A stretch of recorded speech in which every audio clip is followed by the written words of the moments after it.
মন্থার প্রভাব স্বাভাবিকভাবেই অন্ধ্র উপকূলে যেভাবে ঘূর্ণিঝড় মন্থা তার প্রভাব বিস্তার করেছে, আর সেই প্রভাবে রাজ্যে বজ্রবিদ্যুৎ সহ তার পরোক্ষ প্রভাব শুরু হয়ে গিয়েছে।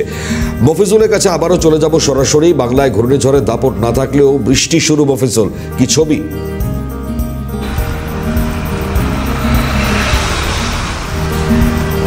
দেখো, অবশ্যই, কারণ বৃষ্টি হবে এমনটাই কিন্তু সতর্কবার্তা ছিল আলিপুর আবহাওয়া দপ্তরের। কারণ ঘূর্ণিঝড় মান্থা ল্যান্ডফল করার পরেই হয়তো এ রাজ্যে ঘূর্ণিঝড়ের দাপট থাকবে না, কিন্তু তার প্রভাবে যে ঘূর্ণিঝড় মান্থার প্রভাবে বৃষ্টি হবে এমনটা কিন্তু পূর্বাভাস ছিল। সেই মোতাবেক আমরা দেখতে পাচ্ছি কলকাতা সহ দক্ষিণবঙ্গের একাধিক জেলাতে সকাল থেকে আকাশের মুখ ভার রয়েছে, কোথাও কোথাও বৃষ্টি হচ্ছে।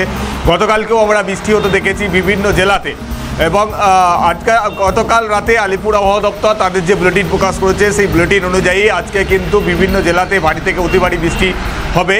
সেটা যে কারণে উত্তরবঙ্গে 4টি জেলাতে হলুদ সতর্কতা জারি করা হয়েছে। মালদাতে ভারী থেকে অতি ভারী বৃষ্টির সতর্কতা রয়েছে। 2 দিনাজপুর এবং জলপাইগুড়ি জেলা, এই 4টি জেলাতে কিন্তু ভারী থেকে অতি ভারী বৃষ্টির কারণে হলুদ সতর্কতা জারি করা হয়েছে আলিপুর আবহাওয়া দপ্তরের তরফ থেকে আজকের জন্য। আগামীকালকে উত্তরবঙ্গের বাকি জেলাগুলোতেও বৃষ্টি হবে এমনটাও কিন্তু বলা হচ্ছে। দক্ষিণবঙ্গে কলকাতা সহ একাধিক জেলাতে কিন্তু বৃষ্টিপাতের সতর্কতা রয়েছে। আজকে বিশেষ করে উপকূলবর্তী জেলা দক্ষিণ 24 পরগনা, পূর্ব মেদিনীপুর, পশ্চিম মেদিনীপুর এবং ঝাড়গ্রাম, এই 4টি জেলাতে ভারী বৃষ্টির একটা সতর্কতা জারি করা হয়েছে। এবং তার পাশাপাশি আগামীকালকে পশ্চিমাঞ্চলের জেলাগুলোতে বৃষ্টি হবে এমনটাও কিন্তু বলা হচ্ছে। ফলে সব মিলিয়ে মান্থার প্রভাবে দক্ষিণবঙ্গ এবং উত্তরবঙ্গের সমস্ত জেলাতেই তার প্রভাব পড়ছে। বৃষ্টির মাধ্যমে ঝড়ো বৃষ্টি এবং বজ্রবিদ্যুৎ সহ বৃষ্টিপাত হবে এমনটাও কিন্তু আলিপুর আবহাওয়া দপ্তর তেমনটাই জানাচ্ছে। সকাল থেকে আজকে রৌদ্রের কোনো দেখা নেই, সেইভাবেই আমরা দেখতে পাচ্ছি কলকাতার বিস্তীর্ণ এলাকা মেঘলা রয়েছে এবং ঝিরিঝিরি বৃষ্টি শুরু হয়েছে। বেলা বাড়ার সঙ্গে সঙ্গে আবহাওয়ার এই পরিস্থিতি কোন দিকে এগোয় সেটাই দেখার। তবে এর প্রভাব শুক্রবার পর্যন্ত চলবে, আবহাওয়াবিদরা তেমনটাই জানাচ্ছেন।